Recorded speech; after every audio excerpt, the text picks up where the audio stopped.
pessoal, estamos aqui novamente nesse papo eletrizante que é o Energize-se para falar sobre transição energética, inovação e tecnologia. Lembrando que o Energize-se ele é uma iniciativa do Fórum Capixaba de Energias Limpas, que é o FCEL, e patrocinado pelo CEDEMEC, que é o Centro Capixaba de Desenvolvimento Metal Mecânico. Hoje a gente está aqui com um convidado muito especial, o professor Marangon, que vai falar para a gente sobre micro-redes e sobre uma série de assuntos que estão em voga agora, que a gente está numa fase de transição, não é isso, Sena? É isso aí. Olá, pessoal. Sejam bem-vindos ao Energize-se. A conversa hoje é bastante interessante. Estamos aqui, como já foi dito pelo meu colega, com um especialista no setor elétrico aí, um defensor do setor de energias renováveis, e hoje queremos discutir sobre soluções para os problemas do setor. Professor Marangon, conta pra gente aí um pouco quem é o professor Marangon, a sua especialidade aí, fala pra gente um pouco do seu currículo aí, se apresente para nós aí. Bom, olá a todos, obrigado aí pelo convite de vocês aí do Espírito Santo, né? Terra aí dos capixabas, terra que era eu ia muito aí por conta da EDP, né? O Excelsa, antiga Excelsa, né? Ia fazer muitos trabalhos aí, quando ainda comecei a carreira vão fazer quase 50 anos na Eletrobras.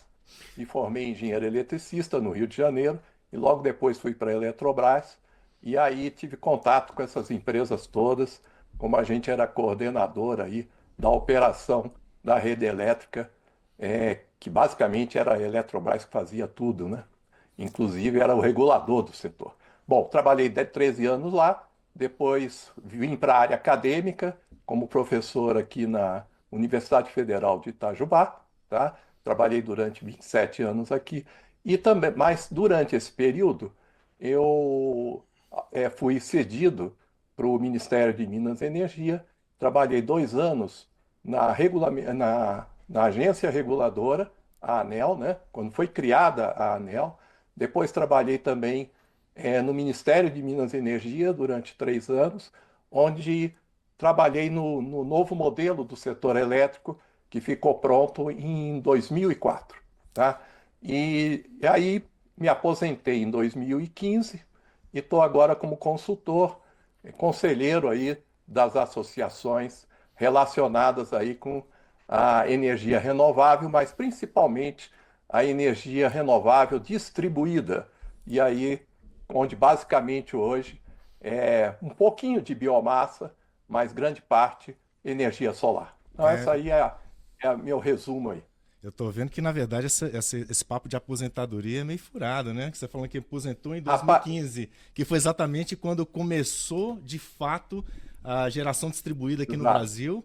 E aí você pegou isso aí no seu colo. Como assim aposentou? Eu acho que é aí que você começou a trabalhar de verdade, não? Cara, eu tenho que dizer isso mesmo. A gente fica num corre-corre, porque o que é que aconteceu? Eu me lembro bem, 2012, né, quando teve a 482, que começou a energia solar. Eu bem ou mal estava na universidade, mas eu trabalhava, ia de vez em quando aí nas audiências públicas, né? E eu me lembro que participei um pouquinho dessa regulação da 482, que ficou muito parada a energia solar, que ela só teve o boom, conforme você comentou. Inclusive a BGD foi criada nesse ano, em 2015, o boom da solar, tá? E aí eu me lembro bem que a maioria das audiências públicas na ANEEL, ela ficava lá nos auditórios da ANEEL, e aí você fazia uma audiência, tinham 10 pessoas, 15 pessoas, tudo era o setor elétrico, era muito fechado, tá? Ninguém falava de setor elétrico, às vezes quando dava um apagão, aí nego reclamava, derrubou o governo Fernando Henrique, né? Inclusive com o racionamento lá em 2001, mas só quando dava problema é que o pessoal entendia, ia procurar o que é setor elétrico. A maioria das pessoas, quando fala de setor elétrico, não falava de energia elétrica, só lembrava quando a conta vinha alta, e aí ia atrás do medidor, aquele cheio de teia de aranha, e aí começava a entender ou buscar alguma informação. Mas até então, ninguém falava que o consumidor só apertava o botão, a luz era acesa, e aí você tinha que só olhar a conta de luz. Quando chegou em 2019, um pouco antes da pandemia, nós tivemos as audiências públicas para resolver ou para alterar a 482. E aí, cara, nós tivemos a primeira audiência pública, eu me lembro bem no início de 2019, acho que foi em março, e aí a ANEEL teve que alugar um auditório, acho que foi lá na... Eu tava nessa audiência. Estava nessa? Eu tava Rapaz, nessa. 1.200 pessoas lá em Brasília. Eu Tá? tava nessa. Depois ela fez uma outra audiência em São Paulo com 1.000 pessoas, 1.100. Depois teve que fazer uma em Fortaleza com 800 pessoas sobre o mesmo assunto. Mas a ANEEL Tá? estava quase Então acabando foi com aí esse que eu mercado, tive... né? Oi? A ANEEL, nessa Pois época, é. estava quase acabando com o mercado de GD. Pois é, isso, exatamente. A gente quase acabou. Aí teve a pandemia, que deu uma resfriada no processo, e aí a gente começou a tentar criar a 14300 junto com o Lafayette. Porque aí a gente sentiu que, como estava tudo baseado numa resolução, eu diria que juridicamente a gente estava fraco no processo. Então a 14300 veio para dar sustentação jurídica. Teve alguns problemas, tá? Né? Mas foi um grande marco do setor. Tanto é que hoje a gente está discutindo as MPs aí, 1.300, né, que já foi, e agora 1.304. E umas coisas que o pessoal está falando, a gente só não quebrou agora, não acabou com a solar, graças a 14.300, que está dando essa sustentação jurídica aí para o setor. Pois é, professor. Problema, você falou aí na sua fala aí, né? Que ninguém se preocupava com o setor elétrico, a menos que desse problema. E problema hoje é o que não falta, né? De blackout sistêmicos, que a gente enfrentou agora dia 14, que pouca gente se percebeu disso, até curtailment na rede básica, problema de despacho, vários desafios aí ao mercado, esse mercado fotovoltaico aí, solar, né, que felizmente ou infelizmente, eu não sei dizer, nós temos essa 14300, o que é bom por um lado, mas por outro lado também, ela trouxe um resfriamento do setor fotovoltaico, e eu vejo particularmente que a grande briga que não está sendo dita, mas é o que move toda essa política em cima do fotovoltaico aí, da geração distribuída, é o fato de que, ao empoderar o consumidor e torná-lo um investidor que busca, através do seu investimento, a solução pelo seu próprio atendimento, né? Isso, de certa forma, estruturou toda a política de leilões aí, de contratação de geração, né, de geração centralizada e de construção e de novas linhas de transmissão. E isso trouxe uma grande insatisfação para os grandes players do mercado aí e para os órgãos controladores, né, ONS, ANEEL, CCEE, porque de certa forma tirou deles esse poder. Eu acho que a discussão, a gente fica muitas vezes discutindo a periferia do problema e não tem ninguém que vai logo botar o dedo na ferida. O que o senhor acha? Você comentou uma coisa realmente importante. A energia solar, veja o que ela fez. Você pode, hoje, até tive quando foi em maio, nós tivemos fazendo umas visitas na Alemanha, Inglaterra, porque a gente está muito olhando essa questão nova aí do DSO, que é a distribuidora controlar todo mundo. E aí a gente foi fazer uma série de visitas lá com os reguladores. E aí andando na rua, a gente viu as sacadas dos prédios com placa solar. Aí eu olhei assim e falei, poxa, sacada do prédio com placa solar, o cara ali bota às vezes um enfeite, né? Começou a ficar feio aquilo, placa solar. O que está acontecendo? Você vai no supermercado na Alemanha, você compra um kit, placa solar colado com um microinversor, e aí você já tem um plug para ligar na tomada. O que quer dizer? Quando o cara liga o ar-condicionado durante o dia, ele diminui bastante a conta dele com aquela energia solar que está sendo gerada na varanda dele. O que acontece com isso, gente? Nós tivemos uma placa solar que fez o seguinte: olha, gente, qualquer um pode gerar a sua energia. E desde o pequeno até o médio porte, que aí você faz aquele string, né, de placa solar com inversor, e até um grande porte, né, fazendo usina de 1 giga. Ou seja, a placa solar bagunçou toda a estrutura tradicional do setor elétrico. Essa é a realidade. E outra coisa, os sistemas de geração girantes, são as máquinas síncronas, as grandes máquinas, até a eólica também a gente pode colocar, apesar de ser a renovável, ela hoje tem uma geração estática e não precisa dessas máquinas. Você não precisa de dar muita manutenção. Gente, isso é uma quebra de paradigma do setor. Então eu concordo contigo. Isso está perturbando a vida, e não é só aqui no Brasil, não. É o mundo todo, tá? Preocupado com isso. E aí vem a China, que percebeu isso tudo, e começa a ter uma tecnologia muito barata, né, para essas placas, e está inundando o mundo todo com elas. E viu essa oportunidade. Agora ela vem, que é outro assunto que a gente pode comentar aqui, que vem junto com ela, que são as baterias, e aí os carros elétricos. Ou seja, tudo isso muda completamente o que é o setor elétrico de hoje. E aí eu concordo contigo.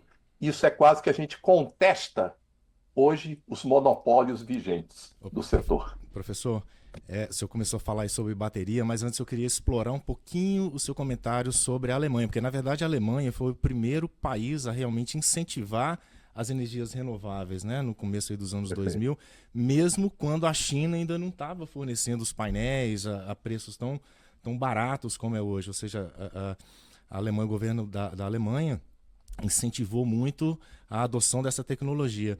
Aí o senhor citou aí o exemplo das fachadas dos prédios com energia solar. Eu queria que o senhor falasse um pouquinho dessa visita que foi feita agora. O que a Alemanha pode nos ensinar aqui no Brasil agora? O que você viu lá que mais te chamou a atenção? A Alemanha, a Merkel, né, que foi uma das precursoras aí da desativação, aí, inclusive, das nucleares e da energia térmica, que foi desativada, mas a gente visitou lá a RWE, que é a que provê 40% da energia para a Alemanha. Aí a gente foi visitar, ela tinha lá placa solar, mas tinha uma térmica a carvão gerando lá. Ou seja, eles tiveram que retomar a geração a carvão porque a renovável não estava dando conta e depois tudo era feito pelo gás natural da Rússia. E aí, com a guerra da Ucrânia, aquilo fechou, eles tiveram que voltar com a nuclear. Ou seja, eu diria que o passo que a Alemanha deu, e eu concordo contigo, para as energias renováveis foi muito grande. Eu acho que foi assim, exagerado e acabou se perdendo com a segurança energética do país e um aumento exagerado do custo da energia lá, que tem afetado a indústria alemã.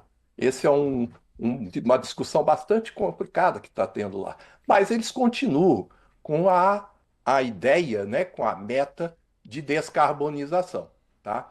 Então, o que a gente viu lá foi o seguinte: lá hoje, a Alemanha ela é um país que começa por baixo, que eu diria. São as comunidades que determinam o país, que fazem as leis, elegem os representantes no Congresso, etc. Então, é uma cultura um pouco diferente. Para você ter uma ideia, lá tem 620 distribuidoras no país e muitas cooperativas. O que são as cooperativas? E aí vem até o papo aqui das micro-redes, né? Você tem pequenas cooperativas que se reúnem e elas é que têm um sistema dela de distribuição. E elas conversam diretamente com os ONS dele lá. Eles têm 4 ONS lá, tá? Que é os operadores de rede de transmissão. Então, as distribuidoras lá são muito pequenas e elas praticamente é o consumidor que rege até a receita, etc. É como se fossem microcomunidades ali atuando. Então, A história da Alemanha é completamente diferente da história do Brasil. Então, às vezes, a gente olha isso. Então, eles estão resolvendo o problema, a gente chama de bottom-up, de baixo para cima. Tá? Então, se o cara quiser fazer alguma coisa lá, a comunidade reclama, então tem que ter todo um acesso junto ao Congresso. Então, a coisa é bem discutida lá. Aí eles estão discutindo lá mercado, sobre como é que vai ser.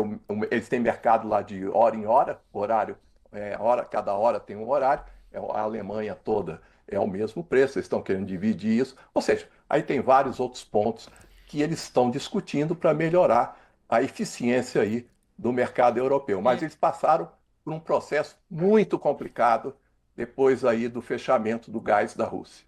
Professor, o sistema elétrico brasileiro, ele foi organizado ali pós Segunda Guerra Mundial em função das restrições ao acesso de tecnologia nuclear que foram impostas ao país, através da utilização de fonte hidráulica, né? Com grandes usinas, com reservatório, que foram sendo interligadas. E daí surgiu o nosso sistema interligado nacional.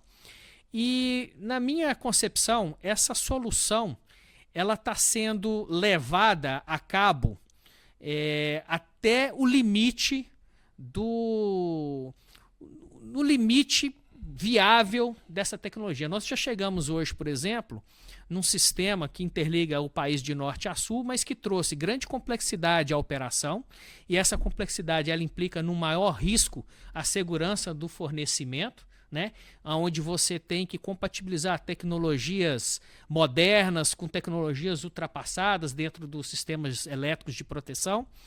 E é uma instalação como um todo ineficiente, porque você tem perdas elétricas ali que somam montantes superiores ao que uma Itaipu é capaz de gerar hoje, só na transmissão, né? Então, essa malha que é tão valorizada no Brasil, né, ela tem um custo intrínseco dela elevado. Por outro lado, chegou aí a geração distribuída com a promessa de tratar localmente os problemas, né? E você colocou aí para gente uma solução que está sendo discutida recentemente, que é a discussão das microrredes, né? Que dentro da política da solução, de tratar a solução bottom-up, que você colocou aí, que é a estratégia alemã, eu acho que essa questão das microrredes ela se alinha muito a essa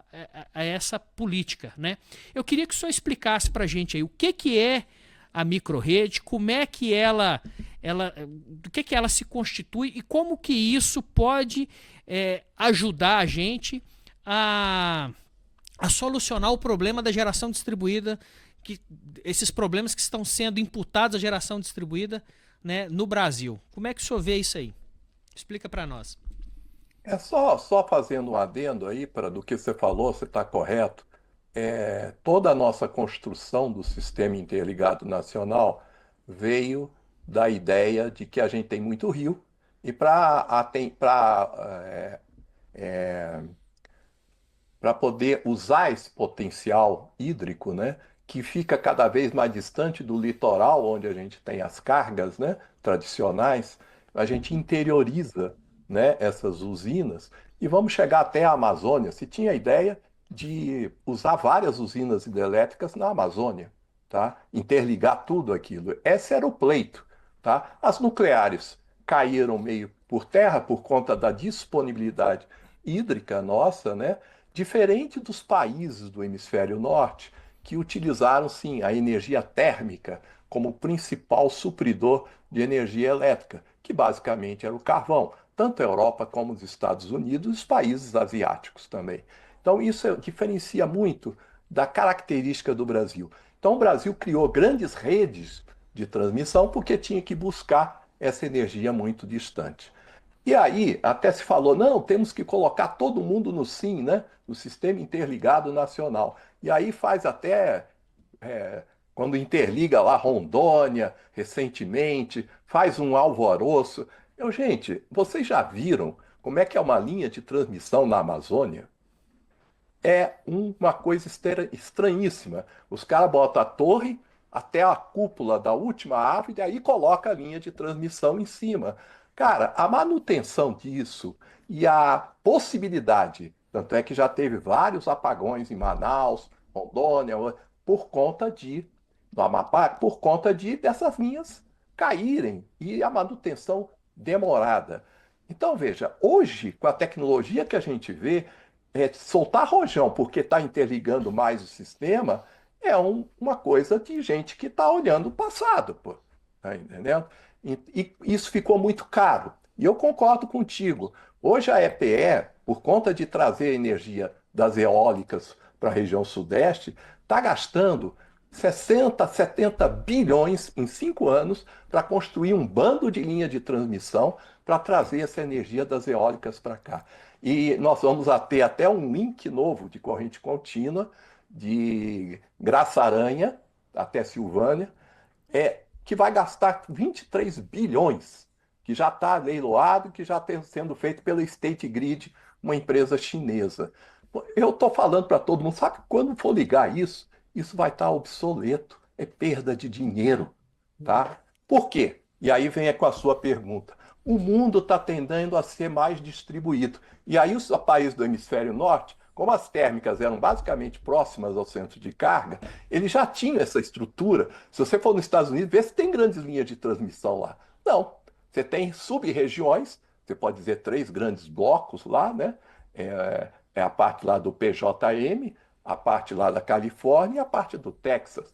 E basicamente não tem grandes interligações. Eles se resolvem quase que regionalmente, mas isso deriva a história das usinas térmicas que ficam próximas aos centros de carga. Aqui no Brasil, como a gente foi buscar isso muito longe, e agora trazendo energia eólica e solar lá do Nordeste para cá, é a filosofia ainda dos tempos da década de 80, né? E a EPE erra muito, que a EPE é a empresa de pesquisa energética. Nós estamos gastando um bando de dinheiro com transmissão, onde a filosofia nova vai ser o quê? Redes distribuídas, micro-redes. E o que elas são? Como é que elas funcionam? Pode-se olhar um condomínio de casas, vamos supor que você tem um condomínio, um Alphaville aí, e você queira dizer o seguinte, olha, esse condomínio vai ser operado por uma micro-rede, tá? Então, cada casa tem lá, pode ter sua placa solar, ou o próprio condomínio tem uma usina solar ali, e aí a rede, que é similar a uma rede de posteamento aí de rede primária, secundária, aquilo fica, quem é dono daquilo é o condomínio. O condomínio resolve os problemas internos ali. E pode-se até fazer ali, gente, interessante, um mercadinho de energia. Opa, você está gerando mais, eu estou consumindo mais aqui. Os próprios condôminos ali começam a interagir e fazer aquilo. Imagina quando agora você colocar bateria, que a gente chama isso, começamos a englobar bateria, carro elétrico, GD, geração distribuída solar, em recursos energéticos distribuídos. Essa é a palavra mágica, REDs, tá? Esses REDs, eles vão ser interligados, você cria um centro de controle, um Energy Management System, e aí você controla todo esse processo. E aí você tem lá os medidores inteligentes que vão fazer essas medições e todo mundo vai ter online e pode até trocar energia entre os condôminos. Poxa, mas isso vai dar muito trabalho, né? Mas é uma solução. Em outras palavras, Oi. microrede são pequenos sistemas autossuficientes que se resolvem ali localmente e numa emergência eles recorrem a um sistema vizinho. Exato. E isso Exatamente. tudo dentro de uma filosofia ali de redes inteligentes. Isso, exatamente. Ah, Então aí você vai dizer, poxa, mas isso é complicado. Como é que eu vou ficar? Hoje todo você tem um método de automação disso tudo, tá? Então você controla a tensão, controla carga de um de outro. Então isso é fácil de fazer. É claro que você vai ter, a gente chama de uma barra de interconexão com a rede principal, onde você vai ter os fluxos ali de energia que podem ocorrer, mas você vai minimizar muito isso.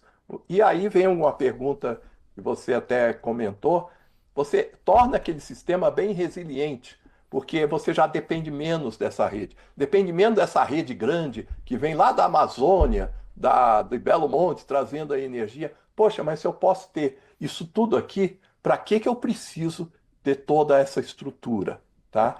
Infelizmente, a gente vai ter que pagar essa estrutura, vamos ter um passivo aí, a gente chama de sunk cost, ou custo Custo de afundado, né? naufrágio. O custo do naufrágio. Naufrágio. A gente vai ter que pagar isso de alguma forma. Não sei se é o consumidor, provavelmente não, porque ele vai se resolver ali, mas talvez o Tesouro vai ter que pagar isso, tá? Professor, Porque a gente fez contratos de 30 anos dessas tecnologias que já estão meio que ultrapassadas. Quer dizer, a gente passou isso para o problema para os nossos filhos.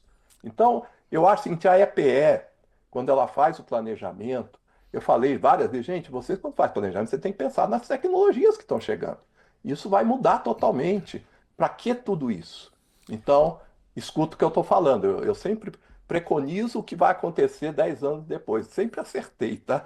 Daqui a 10 anos, nós vamos ter um problemaço, que é quem vai pagar essa conta desses grandes sistemas. E aí vem a pergunta que você falou do curtailment. O que é o curtailment? O curtailment foi que o Brasil deu um incentivo grande, claro, não só a geração distribuída, mas também a geração renovável, tá? As eólicas, etc. Então teve grandes incentivos. E aí o que aconteceu? Não sei se vocês lembram que a gente tinha o abatimento, né, da tarifa de transporte de 50%. De repente a lei diz, olha, acabou isso. Foi em fevereiro de 2023, acabou isso. O que aconteceu? Todo mundo fez vários projetos. E aí, de repente, todo mundo virou gerador, os grandes investidores, tal. E assim, vamos aproveitar tudo. Não sei se vocês lembram, na época, que em número de projetos dava para dobrar a capacidade de geração do país. Cara, muitos deles foram feitos. Então, o que está acontecendo hoje? Uma sobra de energia. E não é só das 12 horas, não, tá? Você pode botar ali bateria para tentar deslocar, a sobra é de energia. ou E seja, isso, e a ONS já propagou isso. Olha, 2026, 27, 28, nós vamos ter cada vez mais curtailment. E aí a professor, geração distribuída aumentando. Gente, nós estamos com um problemão. Porque quem vai pagar tudo isso? eu fico pensando no Brasil, aí você até citou a época do apagão aí do Fernando Henrique, a gente sempre lembra de problemas de quando não chovia, né, os reservatórios ficavam muito baixos, a gente sempre teve problema de não gerar energia suficiente para atender a nossa demanda. Hoje, na verdade, a gente tá acontecendo o contrário, né? Ou seja, o que é o curtailment, o que tá todo esse assunto aí, exatamente a geração de energia renovável naqueles horários que você não tem a carga suficiente para absorver aquela energia. E aí, pois é, aí agora a gente está com esses grandes players, né, as concessionárias e mesmo a ANEEL colocando a culpa aí nos pequenos geradores para que eles paguem mais caro ou inclusive nem consigam entrar com seus projetos. Porque aqui no Espírito Santo, por exemplo, já está começando a acontecer igual aconteceu com a CEMIG. Nós estamos tendo quase todos os nossos projetos negados com a justificativa de inversão de fluxo. Está cada vez mais difícil para o pequeno gerar a sua própria energia. E aí a microrrede me parece que é uma saída para esse imbróglio aí. Mas me parece também que o problema é regulatório, né? E já que o senhor trabalha aí como conselheiro da BGD, como conselheiro da ANEEL, o que está sendo feito? Como é que você está vendo agora essa parte de regulação? Você está otimista ou está pessimista com essa nova etapa da nossa regulação sobre a energia e como é que a microrrede pode ser inserida aí, né, como solução desse problema? A questão regulatória no Brasil é outro engodo, tá? Nós ficamos parados no tempo e no espaço há uns 20 anos aí, tivemos a 10848 lá em 2004, tá? E até hoje nada foi feito, as novas tecnologias chegaram e estamos ainda naquela velhos sinais de preço dessa década passada, de 2, 3 décadas passadas. E isso está trazendo um desconforto muito grande, porque o investidor vê que, opa, a tarifa de transmissão é essa, opa, posso vender energia pelo preço aqui de compra, tal, tá valendo a pena. Só que ele não entende que aquele preço é um preço fictício, que lá na frente vai cair, se tivesse o sinal de preço correto, tá? Então, e aí o que que ele faz? Poxa, mas eu entrei com essa condição, agora está assim, eu quero meu ressarcir, porque meu fluxo de caixa não se paga, eu estou devendo para o banco, tal. Então, como a regulação no Brasil não se modernizou, e eu diria que a gente fez toda uma reestruturação na década de 90, mas foi mal feita, porque a gente queria ainda preservar a coordenação hidrotérmica dos reservatórios e tal. Concordo que naquela época até isso era importante, mas a gente já tinha que sinalizar que o mercado, via mercado, oferta e procura de energia, seria a melhor solução do que os preços definidos por esses programas rodados dentro do Operador Nacional do Sistema. Então, essa desatualização regulatória está trazendo um problema imenso para o Brasil, porque não sinalizou para os investidores a real situação do país. E aí todo mundo bate a porta no governo. O governo virou o swing do sistema, né? O governo tem que resolver tudo. Só que não tem condição. Não tem condição. E aí você comentou o seguinte: muita geração em determinado horário. Agora a gente está formulando toda uma estrutura regulatória, aproveitando a 1304. Só que é tal negócio, medida provisória, em curto espaço de tempo, você querer resolver o problema de 2, 3 décadas, não dá. Vamos ser realistas. Nós vamos fazer puxadinhos de novo, como o Eduardo Braga comentou na semana passada na audiência pública. Se vocês olharem a fala dele, foi muito providencial. Ele disse o seguinte: o setor elétrico, já de grandes décadas, só fazendo puxadinho, não resolvendo o problema.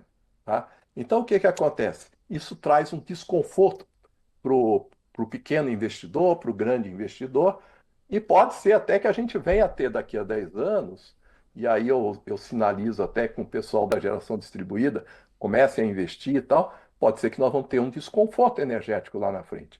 Ah, mas aí a geração distribuída vai alimentar as cargas residenciais, as cargas pequeno comércio, a indústria, a pequena indústria. Agora, a grande indústria, e agora vem os tais do data center e o hidrogênio verde, eu diria que aí nós vamos ter novas cargas no sistema.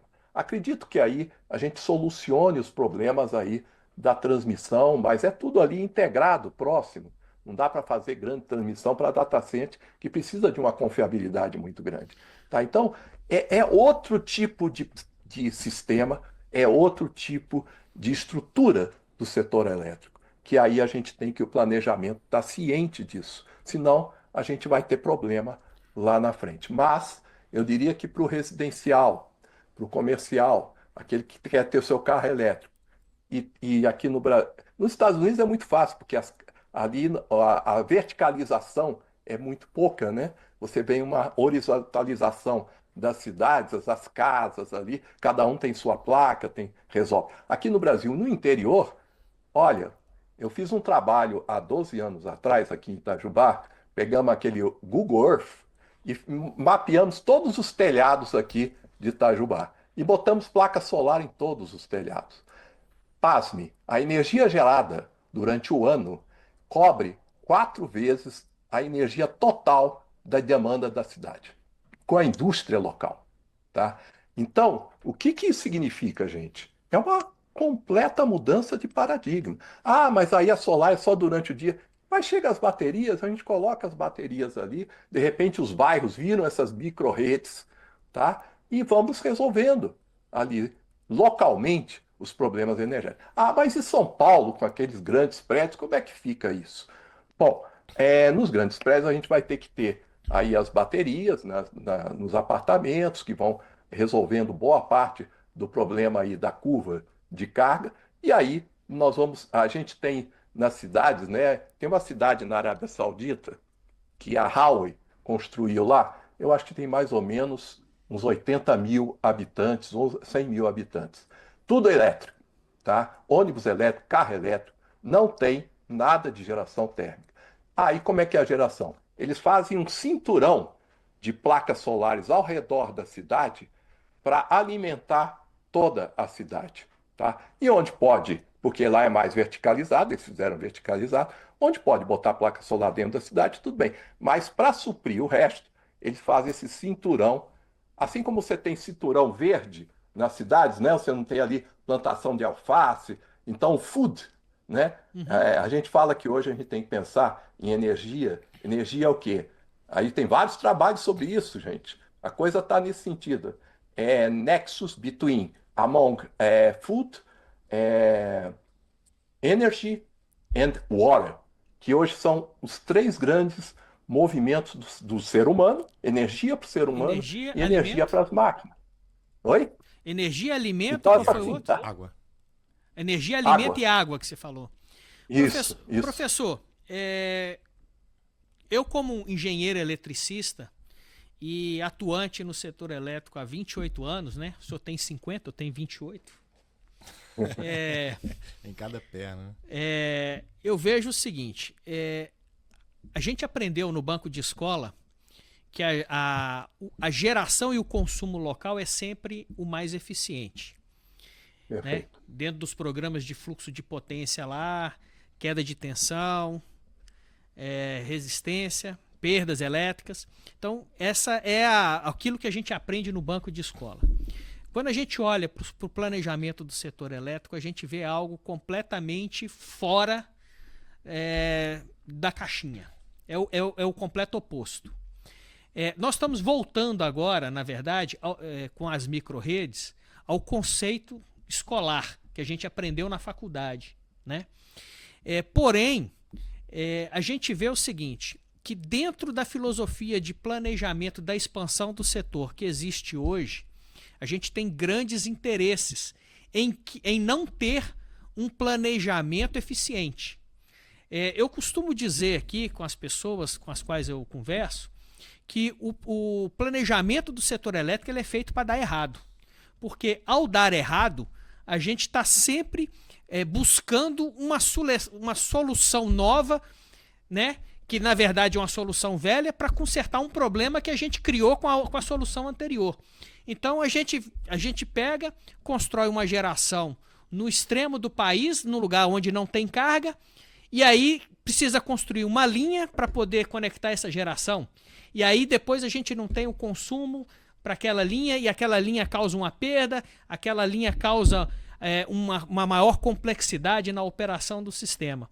E tudo isso temperado com bilhões de investimento que precisam ser remunerados. Num país onde a nossa aptidão é renovável, ou seja, deveria ser a energia mais barata do mundo, e, no entanto, quando a gente pega o consolidado, a nossa energia é uma das mais caras até do que a energia nuclear de países europeus e Estados Unidos. Então, eu queria que o senhor desse a sua opinião aí, o seguinte: nós temos agora esse cenário da microrrede, que inclusive tem distribuidoras como a CEMIG, que eu estou até tentando um contato lá para a gente fazer um bate-papo com o responsável lá, que tem um projeto de criação de microrredes lá na Serra da Saudade, né? Eu queria o seguinte, que o senhor falasse um pouco como é que a gente pode quebrar essa resistência nesse planejamento do setor elétrico aí, que não é só da EPE, é também do ANS. As pessoas que estão no ANS eles não conseguem enxergar o problema de outra forma, e pior, existem interesses bilionários por trás dessa sistemática de falha, de um planejamento falho e ineficiente. Como é que a gente pode superar esse desafio para conseguir viabilizar uma solução tecnicamente correta e eficiente? Olha, eu não sei se eu consigo responder sua pergunta, porque aí são interesses, né, muito grandes. A gente vê no Congresso ali os lobbies de um lado, as associações dos outros lados. Então, onde vai parar isso, a gente não sabe. Eu sei que no final do dia, se a gente não olha para essa nova tecnologia, para essa nova filosofia que está avizinhando aí, provavelmente no futuro a gente vai ter cada vez tarifas mais caras. E o problema é o seguinte, é que o consumidor agora com as baterias também barateando, a energia solar já está barata.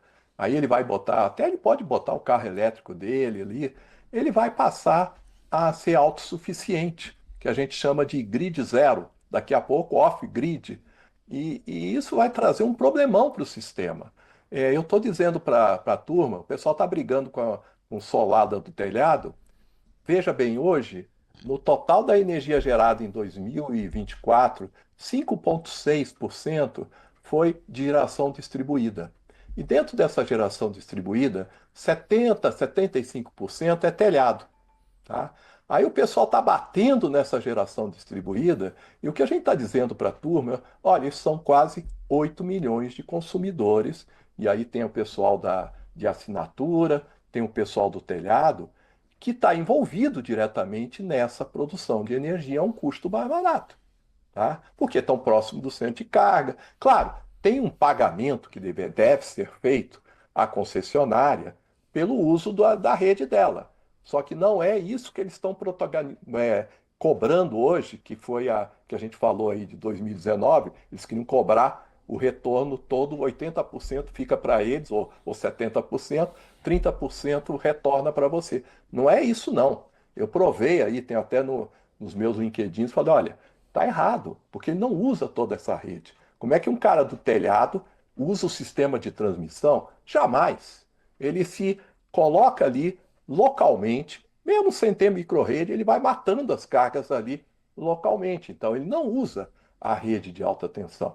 Tudo bem, então a gente tem que pagar alguma coisa, mas não o absurdo que eles estão querendo cobrar, tá? Professor, E aí tem o problema das tarifas altas, por conta aí também da questão das taxas, dos encargos, tudo eles colocam no meio ali, porque é fácil você colocar num bem essencial o que você quer de imposto, etc. Né? mas uma Desculpe coisa. aí. Não, mas você falou aí a questão da cobrança, né? Uma coisa que sempre me incomodou desde o início foi essa discussão da cobrança. Por quê?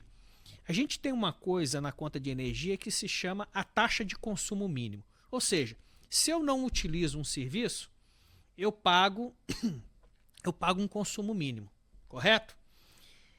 Certo. Teoricamente, esse consumo mínimo ele visa remunerar a ociosidade da rede da distribuidora e do sistema como um todo. Custo de disponibilidade. É o custo de disponibilidade, exatamente. Isso. Porém, com a chegada da geração distribuída, eles argumentaram o seguinte: não, mas esse custo não remunera porque, na verdade, a rede não está ficando ociosa. Você está invertendo o fluxo nessa rede porque você injeta no momento para poder consumir no outro. Então eu preciso te cobrar por esse uso da rede. Só que hoje eles cobram as duas coisas. Eles cobram a ociosidade da rede e eles cobram o uso da rede. Isso não é duplicidade de cobrança? Eu entendo que sim. Não, você está correto no seguinte. A gente fez agora na BGD um estudo que a gente vai divulgar, daqui a pouco a gente divulga, sobre custos e benefícios da GD. O que que acontece? Quando você tem um sistema que não tem GD nenhuma, conforme você vai é, colocando geração ali, você vai aliviando a rede. Você vai diminuindo perda, vai melhorando a performance de tensão, essa coisa toda. A gente chama isso de índice de penetração, tá? Vai depender do alimentador. Alimentador é aquelas redes, né, que a gente vê aí nos postes, rede primária. Vocês são especialistas aí. Vai depender do alimentador, uma série de coisas. Só que conforme você vai aumentando isso, e isso ocorreu no norte de Minas, porque lá é altamente propício aí para ter a geração solar, né? O que que acontece? Esses alimentadores, lá no norte de Minas, é a parte do Jequitinhonha, a carga é baixa ali, esses alimentadores começam a se carregar no sentido inverso. Quando você recarrega no sentido inverso, quando você injeta, né, você começa a ter perda ali, tá? Então a perda que estava no sentido, ela passa a ter também, ao quadrado, né? Não importa o sentido, ela vai ter a perda ali. Então, quando você começa a aumentar a penetração, aí a distribuidora tem que fazer alguns investimentos. Tá? Mas o que eu digo é o seguinte, qual o primeiro investimento que ela tem que fazer? Ah, tem que botar um regulador de tensão. Gente, qual o custo de um regulador de tensão? Por que que a gente que aí já está uma densidade grande de energia solar ali, conversa com todo mundo, e aí se fosse microrrede, nós teríamos uma comunidade conversando ali, opa, vamos pagar R$ 200 mil aí por um controlador da rede e resolver um problema de tensão. Ah, mas a coisa está ficando tão grande que lá na saída do alimentador já está tendo inversão de fluxo. Então já começa a ter que mudar, de repente, o transformador da substância. Mas, gente, quando chega isso, é tanta gente que dá para você fazer ali vamos dizer ali, Uma pegar um socialização dinheiro do de cada custo. um. Isso, você vai lá e faz. Tá entendendo? Agora, a distribuidora fazer disso um problemão e não permitir ninguém entrar, o que que ela está pleiteando? É porque quando começa a entrar muita gente, ela perde receita. E aí ela diz que está na espiral da morte. Aí ela tem cobrado os caras que não têm a placa solar. E aí vem dizer para o pobre. Aí eu pergunto, que pobre que você está falando? É o pobre que não paga energia até 80 kWh mês, a água saiu aí na 1.300? Ou é o pobre que tem uma tarifa social? Então ele já está, Já já está está sendo beneficiado. atendido. Quem é que você... Ah, é a classe média de 200, 400 kWh? Essa classe provavelmente vai no banco e consegue um financiamento e coloca a placa solar lá. Então é uma narrativa tudo errado, tá? Mas vai aparecendo no jornal, o pessoal entra nessa. Então a gente está na ABGD hoje trabalhando com narrativas, rebatendo essas narrativas todas. Qual é o grande problema, gente? Perda de receita das distribuidoras, perda de receita dos grandes monopólios. É isso que está acontecendo. Professor, Essa é a realidade. na verdade, com esse bate-papo aqui, eu tô ficando pessimista. Tô querendo ver se a gente acha caminhos aqui para a gente sair desse episódio aqui um pouco mais otimista. Aí eu tô lembrando que o senhor falou aí que na Alemanha tem mais de 600 concessionárias. 20 distribuidoras e associações. Pois é, aqui no Brasil... Cooperativas. Exatamente, mas assim, aqui no Brasil a gente vê as grandes concessionárias dominando São um território, 63 grandes concessionárias. E no dominando Rio um Grande do Sul território. a gente tem as cooperativas de eletrificação. Eu acho que lá começa a grande revolução, é lá no Rio Grande do Sul, porque ele já tem lá as cooperativas de eletrificação. Eu acho que as experiências são boas lá, porque os contatos deles com os distribuidores, com os clientes são diferentes. Pois Tá? é, e Então, aqui eu acho que... Oi, pode falar. os contratos aqui, eles são de longo prazo, né? Contratos das concessionárias aí é de 20, 25, 30 anos. Ou seja, são Perfeito. décadas aí, e os contratos estão sendo renovados. Agora o da EDP, por exemplo, foi renovado recentemente. Ou seja, me parece que a gente está amarrado. Tá amarrado num problema ali sem solução, porque o problema não é técnico, o problema é político. Aí você tem a ANEEL ali, que já, assim, desde quando o senhor falou aí, em 2019, ou seja, o que me parece é que a ANEEL não está muito a favor do pequeno. Parece que a ANEEL está cedendo ao lobby aí das grandes concessionárias. O problema é que você falou que ele é político, mas ele não é político. Ele é político e, sobretudo, econômico. Porque, como o professor Sim. colocou aqui, não é a questão... O que machuca mais não é a perspectiva de perda de receita das distribuidoras. Porque, em tese, a distribuidora não ganha dinheiro vendendo energia. Ela ganha dinheiro prestando serviço. Isso em tese, De mas distribuição. agora com Obviamente, o sistema... obviamente ela tem alguns ganhos nessa comercialização de energia com exposição negativa ou positiva ao mercado de curto prazo. Porém, o que machuca mais, eu acredito, os grupos, não a distribuidora, a concessão em si, mas o grupo que controla a distribuição, é a perda das oportunidades de alocação de recursos. Porque na medida que você tem você, o pequeno, fazendo o investimento, né, de uma forma pulverizada, aqueles grandes blocos de investimento que vão a leilão, eles deixam de ir, ou eles vão numa quantidade muito menor. E aí, esses grandes agentes, com muito recurso, fundos de investimento, grupos de energia, eles não têm mais aonde fazer a alocação do recurso dele para tirar 25, 30% de EBITDA. E a gente vê o seguinte, a distribuidora que antes ganhava só na distribuição, agora passou a ganhar também como geração, porque você vê que as grandes usinas são da CEMIG, da EDP, ou seja, eles passaram a ganhar tanto na distribuição quanto na geração, ganhou dos dois lados. E aí eles causaram boa parte do problema, que gerou inversão de fluxo, gerou o curtailment, e aí colocando a culpa no pequeno.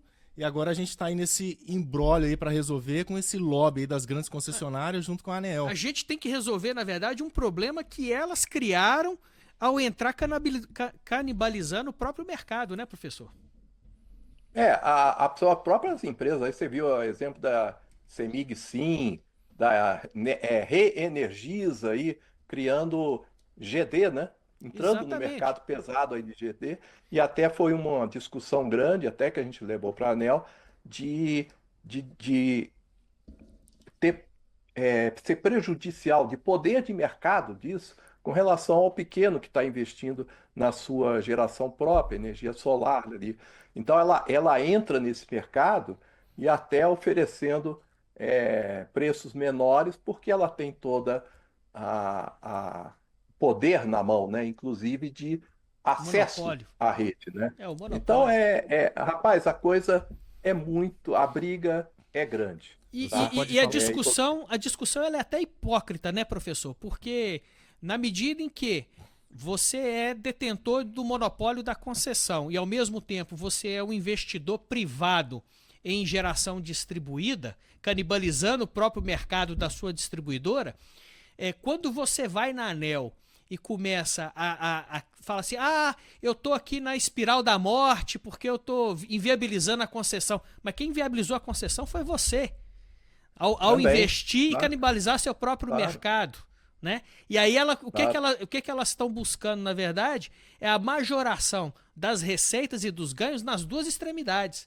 Elas ganham mais na GD, porque elas têm o monopólio, elas têm a penetração, elas têm o poder econômico. Perfeito. Consequentemente, na medida em que elas conseguem aumentar a tarifa dela regulada da concessão, mesmo elas dando desconto do outro lado, ela ganha mais também do outro lado. Então, é um discurso muito hipócrita.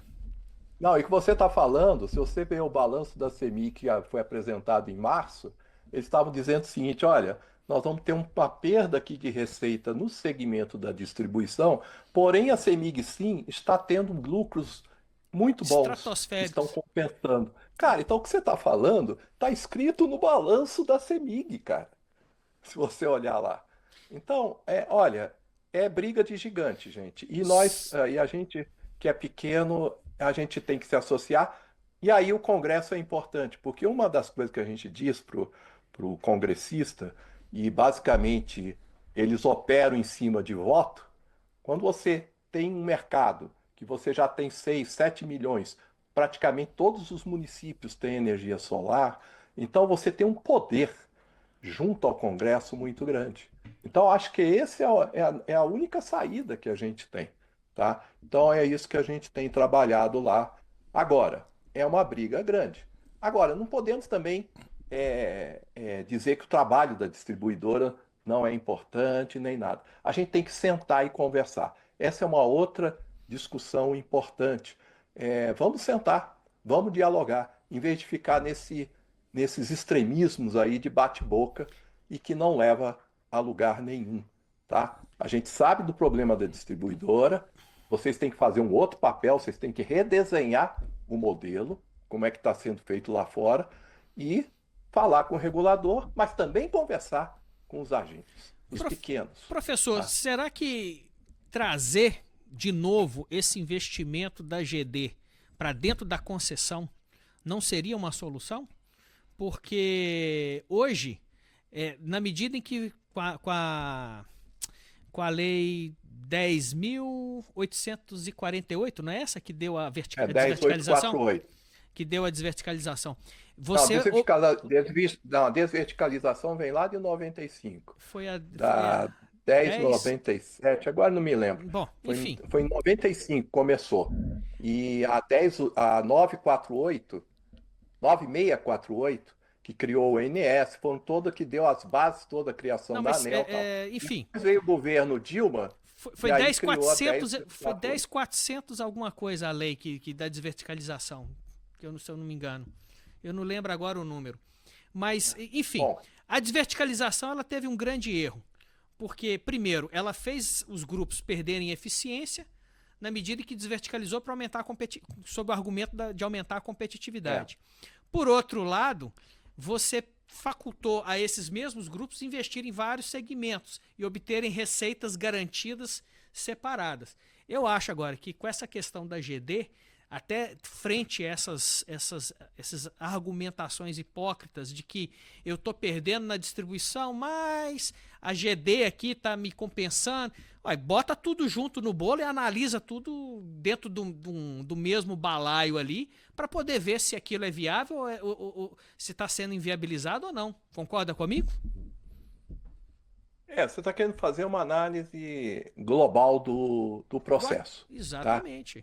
E ver aí um custo global e verificar o que, que é melhor. Eu Um entendo passo que o custo atrás. global, provavelmente, a geração distribuída hoje ganha dos grandes, da geração centralizada, vamos dizer assim, tá?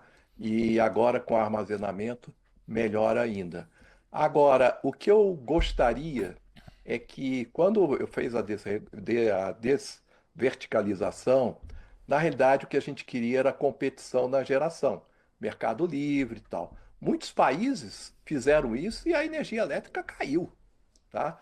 Exemplo clássico lá nos Estados Unidos, da Califórnia, no Texas hoje, acho que é o melhor mercado hoje, mais evoluído em termos de mercado livre, é o Texas. E olha que o Texas é a origem da energia fóssil.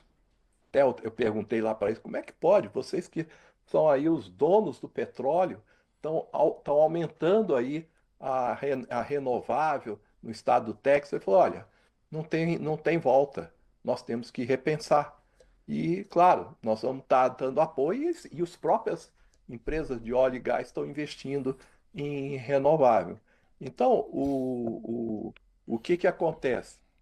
A gente esse ótimo global que você comentou aí, o que eu gostaria é que a competição entrasse e que deixasse que a gente que é pequeno, o distribuidor ali, pudesse também competir com o grande monopólio, tá? Porque senão a gente vai continuar com o monopólio da distribuidora. Ela vai ter a sua geração, vai ter a sua rede. Por que não ser de forma distribuída, buscar mais eficiência no processo? Então, eu acredito mais nessa diversificação, a criação do agente agregador, que acabamos não discutindo aqui, que é o cara que vai pegar todas essas residências, vai tomar conta delas, vai otimizar o uso da energia lá dentro, carro elétrico, etc. Porque hoje, se você for na Inglaterra, visitar uma empresa chamada Octopus, pode ver aí no, na internet, ela hoje faz todo esse serviço. Ela vai no consumidor, ela diz para ele: olha, eu vou olhar todo o seu consumo aqui, teu carro elétrico. Você tem bateria? Tem. Ah, então eu vou utilizar sua bateria, vou diminuir sua conta drasticamente, porque eu vou aqui fazer o meu medidor inteligente, vou colocar ele aqui, ele vai controlar. Até eu troco todos os termostatos teus, da geladeira, dos ar-condicionados, porque lá na Inglaterra não tanto, mas isso é muito importante no Texas, que é muito quente e às vezes muito frio. Então você consegue otimizar isso. Coisa que, claro, o consumidor não vai fazer. Então esse serviço junto ao cliente, que é a casa inteligente, eles fazem e eles interagem com a rede, com a distribuidora. Lá, a distribuidora, eu vejo mais um agente passivo, que a gente visitou a distribuidora, e os ativos são justamente esse pessoal, que é o pequeno consumidor, junto com o agregador, conversando com o Mercado Livre e comprando energia, e lá estão se fazendo preço de energia a cada 5 minutos. Olha que coisa chegando, tá? Então, por exemplo, tem preço da energia a meio-dia que está a R$ 20 ou US$ 20 o megawatt-hora e chega às 5 horas, 5 e meia da tarde, isso a gente viu lá claramente, estive lá em agosto, a gente viu chegando a US$ 3.000.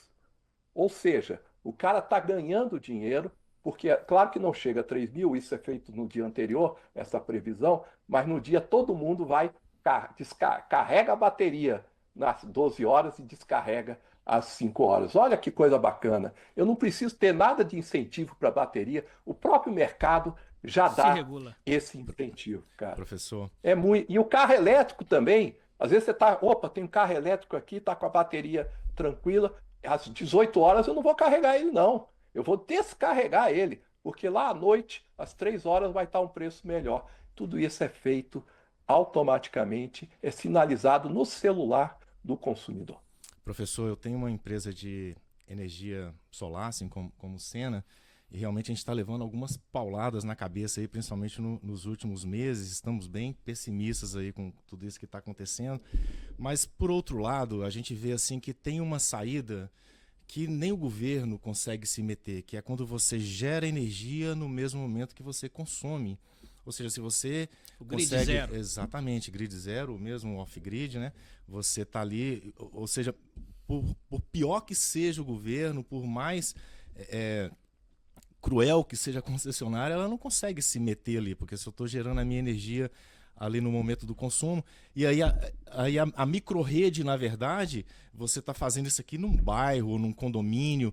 Eu queria que o senhor falasse um pouquinho agora como é que é o retorno do investimento, se isso já vale a pena, se o senhor já tem algum exemplo de microrrede funcionando, quanto que custou, mais ou menos, qual é o retorno, porque o retorno de investimento de um sistema de energia solar conectado à rede, ele é mais ou menos uns 3 anos ou até menos. Como é que está quando você implanta uma microrrede? O senhor pode citar algum exemplo e dar uma noção para a gente de valores? Olha, esse custo hoje, o que eu posso dizer, a gente está tentando fazer a microrrede dentro de casa. Então hoje o custo da bateria hoje é alto. Inclusive no Brasil por causa da tributação. Quase 70% a célula é tributada, tá? Isso está alto. Esse é um outro ponto, porque uma das coisas que eles podem boicotar todas essas iniciativas é via política tributária, tá?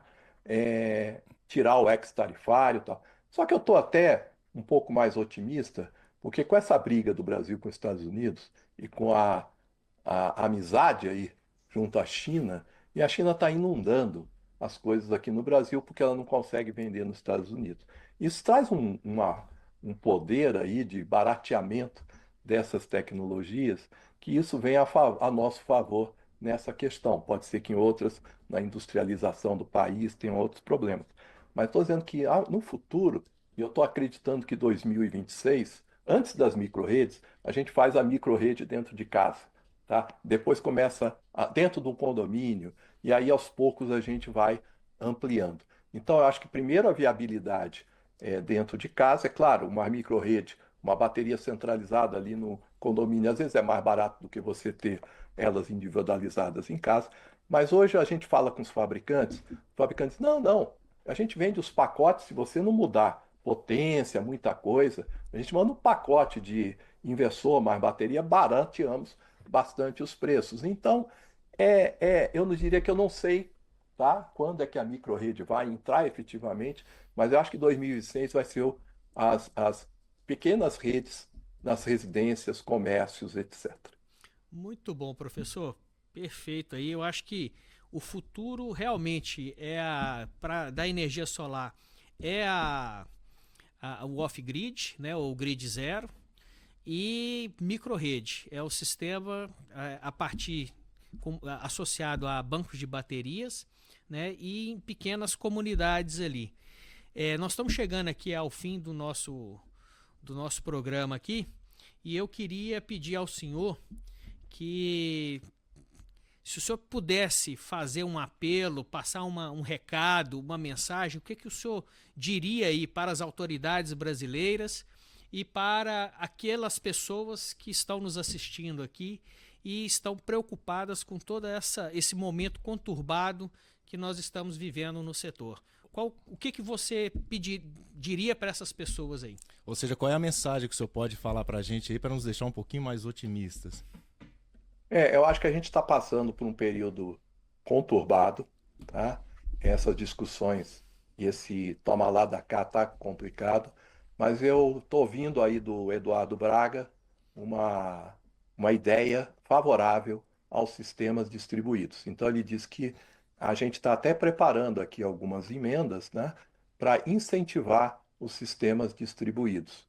E acho que isso vai começar a ser uma vamos dizer, uma discussão interessante lá. Tivemos as audiências na semana passada, bateram muito na GD, mas acredito que eh, GD, e ele está querendo incentivar muitas baterias, e já falamos para ele, olha, política tributária também é importante nesse sentido, tá?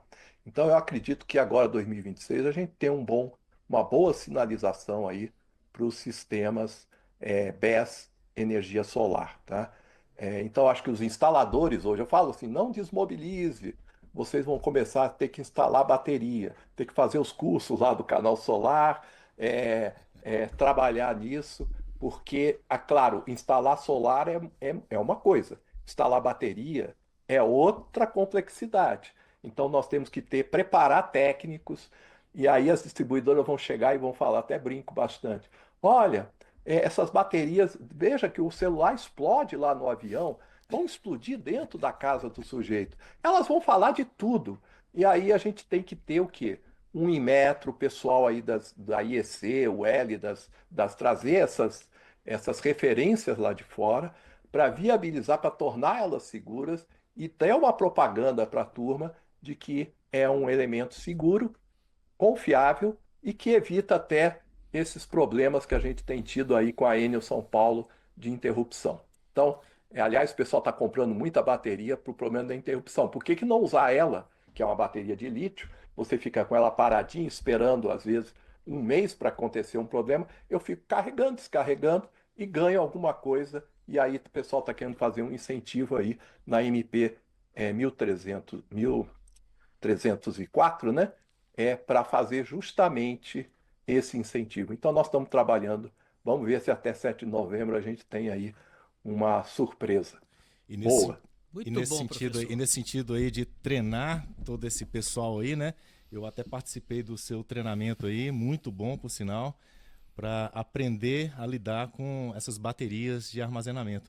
Professor, muito obrigado. Gostei demais do bate-papo aqui, tentando aí nos tirar desse pessimismo sem saída. Vamos ver aí o que acontece com essa MP aí, 1304. E agradeço aí ao senhor aí, tá lutando aí para não deixar a coisa piorar de vez, né? Muito obrigado. Professor, Obrigado aí a vocês aí. professor, obrigado aí por ter aceito o nosso convite. A gente deixa aqui as portas abertas para recebê-lo aí numa próxima oportunidade, que o senhor tenha novidades para nos trazer aí sobre as iniciativas que o senhor vem coordenando aí junto com o Congresso. Considere aqui o nosso canal como uma opção aí para você divulgar a mensagem aí de defesa dos interesses do setor de GD e de energias renováveis. E, novamente, muito obrigado por ter aceitado o nosso convite aí. Eu agradeço muitíssimo e foi uma entrevista assim, bastante esclarecedora aí. Agradecemos bastante. E você, que nos assistiu até aqui, se você gostou do nosso programa, achou interessante, quer saber mais sobre microrredes, quer saber mais sobre energia fotovoltaica, acompanhe o trabalho do professor Maragon aí nas mídias sociais dele. Nós vamos deixar aí nos comentários aqui do vídeo. E não se esqueça de se inscrever no nosso canal, de comentar, né, curtir o nosso vídeo e nos ajudar a divulgar o nosso trabalho para que a gente possa alcançar mais gente. Muito obrigado e até a próxima, pessoal. É isso aí, muito obrigado, professor.